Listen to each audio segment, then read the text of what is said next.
kunne jo lave som en lille tunge. Jamen, kan du fortælle, hvor vi er henne? Vi er på Running Sushi. Og hvad er det, vi ser bagved? Vi ser en stang med mad. Hvad er det der?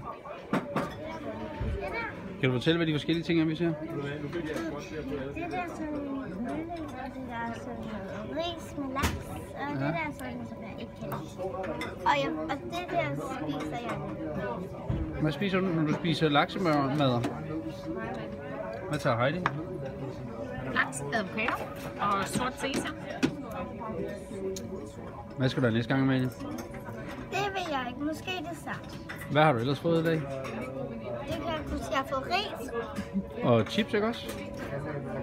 Og små ærter. Og hvad skal du have til dessert? Sådan noget chokolademus. Ja. Skal vi se, om vi kan finde den?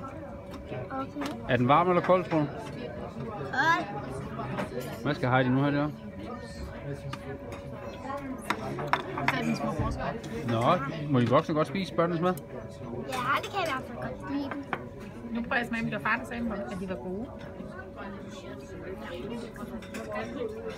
Smagte det nu? Hvad? Hvad for en kan du bedst lide dem, du har fået indtil videre? Jeg tror, de her Hvad er det? forårsruller. Ja, de er ikke helt dårlige, de der små frityrefingre der. Det er det, man kalder kongens frityrefingre, ikke? Hvis der er fingre, så spiser jeg den ikke. Hvis der er fingre i, spiser du den ikke? Nej.